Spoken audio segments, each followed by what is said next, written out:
সারা দেশে মহিলাদের বিরুদ্ধে অপরাধের উদ্বেগজনক বৃদ্ধির প্রতিক্রিয়ায় হাওড়া সিটি পুলিশ তাদের পিঙ্ক মোবাইল চালু করে একটি সক্রিয় পদক্ষেপ নিয়েছে। এটি একটি নারী সুরক্ষা প্রকল্প। সরকারি, ব্যক্তিগত এবং ডিজিটাল স্পেসে নারীদের নিরাপত্তা নিশ্চিত করার জন্য চাপের প্রয়োজনীয়তা মোকাবেলায় এই উদ্যোগটি আসার মতো এসেছে। গার্হস্থ্য সহিংসতা, ডাকাডাকি, ইফটিজিং, সাইবার বুলিং এবং জনসাধারণের অবমাননার মতো অপরাধ প্রতিরোধে ফোকাস করে। পিঙ্ক মোবাইল প্রকল্পের লক্ষ্য একটি অনুকূল পরিবেশ তৈরি করা, যেখানে নারীরা ভয় ছাড়াই উন্নতি করতে পারে। হাওড়া সিটি পুলিশের 3টি বিভাগে 3টি গোলাপি মোবাইল ভ্যান কাজ করবে।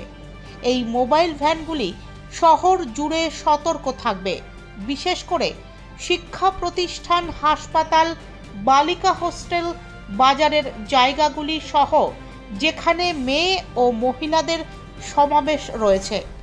প্রতিটি মোবাইলে একজন মহিলা পুলিশ অফিসার এবং মহিলা কনস্টেবল থাকবেন। তারা যখনই প্রয়োজন মেয়েদের এবং মহিলাদের সাহায্য করবেন। যে কোনো মহিলার সাহায্য চাওয়া হলে 100 বা 112 নম্বরে ডায়াল করতে পারেন এবং গোলাপি মোবাইলটি অবিলম্বে ঘটনাস্থলে ছুটে যাবে। ধারণাটি মহিলাদের নিরাপত্তা বাড়ানো। আসন্ন দুর্গাপুজোর প্রাক্কালে এটি একটি উদ্যোগ যা পশ্চিমবঙ্গ পুলিশ তাদের সর্বমহিলা স্কোয়াডের মাধ্যমে মহিলাদের সাহায্য করার জন্য নিয়েছে।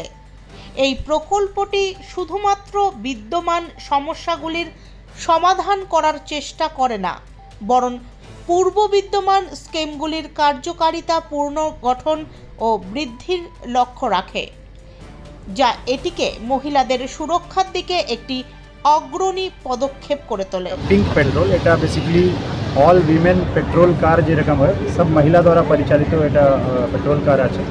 এটা আমাদের 3টা ডিভিশন আছে, নর্থ ডিভিশন, সাউথ ডিভিশন ও সেন্ট্রাল ডিভিশন। প্রত্যেক ডিভিশনে একটা একটা করে মোবাইল ভ্যান থাকবে। তারা বেসিক্যালি যেখানে মহিলারা ধরুন কোনো শপিং করতে যাচ্ছেন, মলগুলো আছে অথবা হসপিটাল আছে যেখানে ফিমেল স্টাফদের সিকিউরিটি ইনশিওর করতে হয়, আর এর ছাড়া যেখানে গার্লস কলেজ আছে, গার্লস স্কুল আছে, ওই সব জায়গার উপরে বিশেষ নজরদারি রাখবে। আর ক্রাইম अगेंस्ट উইমেন, মহিলাদের अगेंस्ट যে ক্রাইমগুলো হয় ওটাকে যাতে না হয় প্রিভেন্ট করা যায়, আর কিছু যদি কোনো দুর্ঘটনা ঘটে যায় তাহলে ইমিডিয়েটলি তার উপরে যাতে অ্যাকশন হয়, তার উদ্দেশ্যেই এরকম পেট্রোল কার আমরা ইন্ট্রোডিউস করেছি।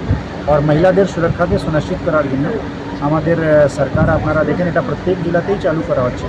আর অনেক স্টেপস নেওয়া হয়েছে, যেখানে সিসিটিভি কভারেজ বাড়ানো, প্রাইভেট সিকিউরিটি গার্ড আর পুলিশ মধ্যে একটা প্রপার কোঅর্ডিনেশন করে সুন্দর করে যাতে সিকিউরিটি ইনশিওর করা যায়, অনেকগুলো স্টেপস নেওয়া হয়েছে। তার মধ্যেই এটা একটা অভিনব স্টেপ। স্যার এ কি রাত্রেবেলাও কাজ করে? राउंड द क्लॉक ही काज करो, 24 घंटा काज करो। सर इसमें कितनी महिलाएं पुलिस रहेगी? इसमें जनरली 1 महिला ऑफिसर और 2 लेडी कांस्टेबल रहेगी। और इनके सपोर्ट के लिए तो हमारी HRFS गाड़ी, हमारी जो और पेट्रोल कार्स हैं वो रहेंगी। अगर कहीं भी जरूरत पड़ता है तो उनको स्ट्रेंथन करने के लिए और गाड़ियाँ पहुँच जाएंगी। এটা ডায়াল 100 और ডায়াল 112 এই দুইটা যে ফ্যাসিলিটি আছে ওটা তো আছেই, ওটা সবসময় ওর নম্বরে কল করা যায়। আর এর ছাড়া একটা নারী শক্তি বলে অ্যাপের ব্যাপারেও আপনারা হয়তো খুব শীঘ্রই জানতে পারবেন। ওই মাধ্যমেও কোনো খবর আসলে আমরা ওখান থেকে এর উপরে অ্যাকশন করতে পারবো। আর আমাদের কন্ট্রোল রুমের নম্বর তো আছে। হাওড়া থেকে সুলেখা চক্রবর্তীর রিপোর্ট, নিউজ সার্চ ইন্ডিয়া।